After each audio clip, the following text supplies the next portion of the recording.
Assalamualaikum warahmatullahi wabarakatuh. Saya Fatma Nuraini Putri dari kelas AB semester 4 ingin membacakan cerita rakyat yang berjudul Keong Mas untuk mata kuliah Sastra Anak. Dahulu kala, di istana kerajaan Daha hiduplah seorang raja bersama kedua putrinya. Suatu hari, raja memanggil kedua putrinya karena mereka akan kedatangan tamu dari kerajaan Kahuripan yang bernama Raden Inu Kertapati. Putri-putriku, kemarilah. Ada apa, Ayahanda? Apakah Ayahanda memanggilku juga? Iya, putriku. Ada pemberitahuan yang sangat penting.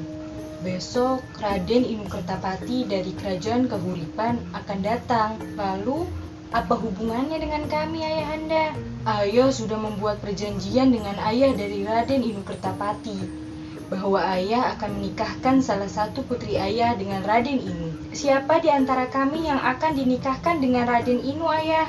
Kami telah memutuskan bahwa Canda Kirana yang akan menikahkan Raden Inu Kertapati, dan keputusan ini tidak bisa diganggu-gugat.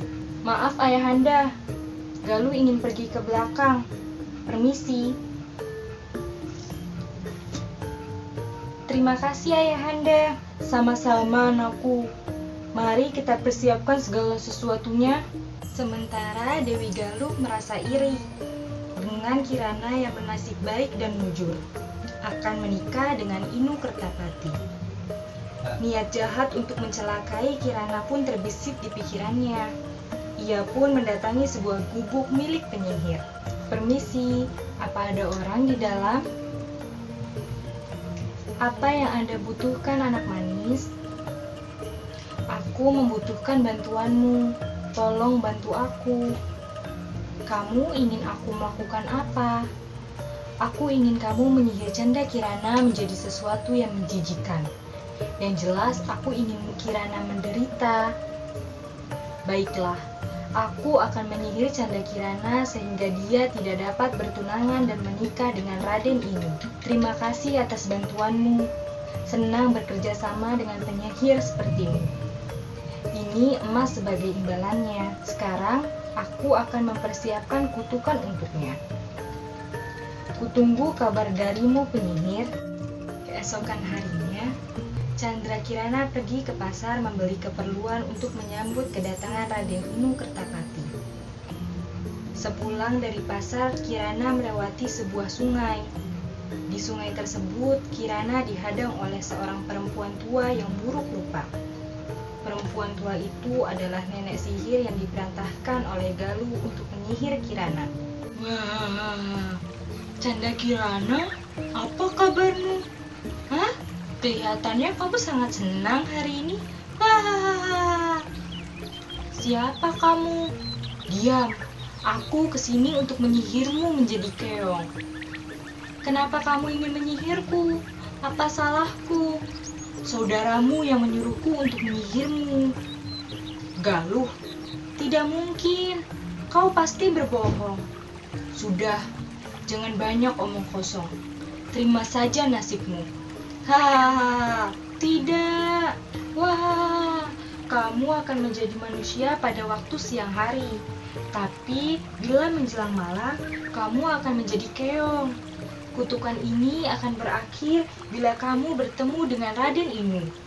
Wah! Candra Kirana telah dikutuk menjadi keong emas dan dibuang ke sungai hingga terdampar di desa Dadapan. Suatu hari, seorang nenek sedang mencari ikan dengan jala. Dan keong emas tersangkut dalam jalannya tersebut. Keong emas itu lalu dibawanya pulang dan ditaruh di tempayang. Oh, keong yang sangat cantik! Setibanya di rumah nenek itu meletakkan keong itu di tempat yang aman. Lalu dia beristirahat sejenak di kursi. Sampai jam segini aku belum mendapatkan ikan. Aku harus mencari ikan lagi. Kalau tidak mendapat ikan, aku mau makan apa? Nenek itu kembali mencari ikan di sungai. Kemudian Kirana kembali ke wujud manusianya. Loh, kenapa aku bisa ada di sini? Oh iya. Tadi kan ada seorang nenek yang membawaku. Kasihan sekali nenek itu. Untuk makan saja, dia harus mencari ikan terlebih dahulu. Aku akan membuatkan makanan untuknya. Hingga menjelang malam, nenek itu tidak mendapat ikan seekor pun. Kemudian nenek tersebut memutuskan untuk pulang saja. Sesampainya di rumah, ia sangat kaget karena di meja sudah tersedia masakan yang sangat enak-enak. Si nenek bertanya-tanya pada dirinya sendiri, siapa yang mengirim masakan ini? Begitu pula hari-hari berikutnya, si nenek menjalani kejadian serupa. Keesokan paginya, nenek ingin mengintip apa yang terjadi pada saat dia pergi mencari ikan.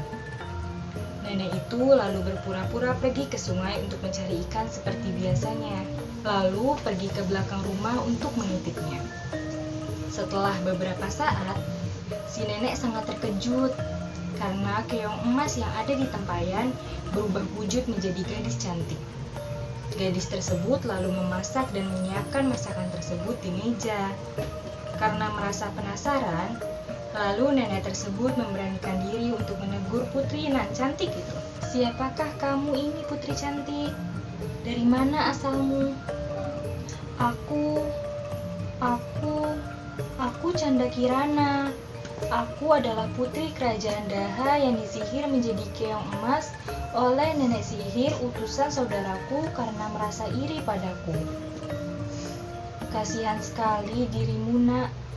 Nenek tidak tahu saudara macam apa yang ada pada saudaramu itu, hingga ia tega ingin mengutukmu. Ya sudah, sementara kamu boleh tinggal di sini, nak. Terima kasih, Nek. Sementara itu, Raden Inu Kertapati tak mau diam saja ketika tahu Canda Kirana menghilang. Ia pun mencarinya dengan cara menyamar menjadi rakyat biasa. Nenek sihir pun akhirnya tahu dan mengubah dirinya menjadi gagap untuk mencelakakan Raden Inu Kertapati. Raden Inu Kertapati kaget sekali melihat burung gagak yang bisa bicara dan mengetahui tujuannya. Ia menganggap burung gagak itu sakti dan menurutinya, padahal Raden Inu diberikan arah yang salah. Siapa kau? Tenang anak muda, aku akan menunjukkan arah ke desa Dadapan. Di sana kamu akan bertemu dengan Canda Kirana.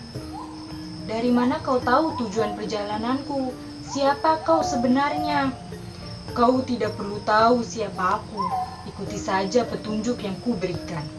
Baiklah, terima kasih atas pertolonganmu. Setelah berjalan cukup jauh mengikuti petunjuk arah dari burung gagak, Raden Inu tidak menemukan desa Dadapan. Di perjalanan, Raden Inu bertemu dengan seorang kakek yang sedang kelaparan. Diberinya kakek itu makan. Ternyata kakek itu adalah orang sakti yang baik. Ia menolong Raden Inu dari burung gagak itu. Tolonglah, nak. Sudah beberapa hari kakek tidak makan. Oh, ini kek, ada sedikit makanan. Terima kasih anak muda. Janganlah kau mengikuti petunjuk yang diberikan burung gagak tadi. Dia sebenarnya adalah jelmaan nenek sihir. Dia memberikan arah yang salah padamu.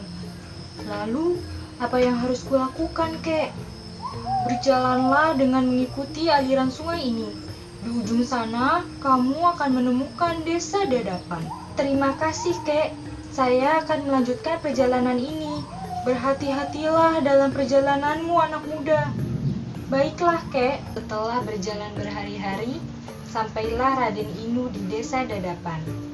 Ia menghampiri sebuah gubuk yang dilihatnya untuk meminta seteguk air karena pembekalannya sudah habis. Di gubuk itu, ia sangat terkejut karena ia bertemu dengan Canda Kirana. Akhirnya sihir dari nenek sihir pun hilang karena perjumpaan itu. Di sana pondok. Mungkin aku bisa menumpang istirahat di sana untuk sementara waktu, dan setidaknya aku mendapat seteguk air. Aku merasa lelah sekali setelah perjalanan sejauh ini. Permisi. Iya, sebentar. Bukankah kamu Canda Kirana? Raden Inu? Kenapa bisa ada di sini? Ceritanya panjang. Sudah berhari-hari aku mencarimu. Sekarang, ayo kita pulang. Ayahmu sudah menunggumu. Terima kasih banyak karena kamu sudah menyelamatkanku. Dari dalam rumah, rumah, terdengar suara nenek memanggil Kirana. "Siapa Kirana?" "Oh, nenek, kenalkan, ini adalah Raden Inu yang Kirana ceritakan waktu itu. Dia menjemput Kirana untuk pulang, tapi Kirana tidak tega meninggalkan nenek sendirian." "Nenek tidak apa-apa, Kirana. Pulanglah, pasti kamu merindukan keluargamu. Begini saja, nenek ikut kami ke istana dan hidup bersama kami." Akhirnya Raden Inu memboyong Canda Kirana beserta nenek yang baik hati tersebut ke istana, dan Canda Kirana menceritakan perbuatan Dewi Galuh pada sang raja. Raja minta maaf kepada Canda Kirana dan sebaliknya. Dewi Galuh lalu mendapat hukuman yang setimpal. Karena Dewi Galuh merasa bersalah dan merasa takut, maka dia melarikan diri ke hutan. Pernikahan Canda Kirana dan Raden Inu Kertapati pun berlangsung, dan pesta tersebut sangat meriah. Akhirnya mereka hidup bahagia. Sekian dari saya, kurang lebihnya mohon maaf. Wassalamualaikum warahmatullahi wabarakatuh.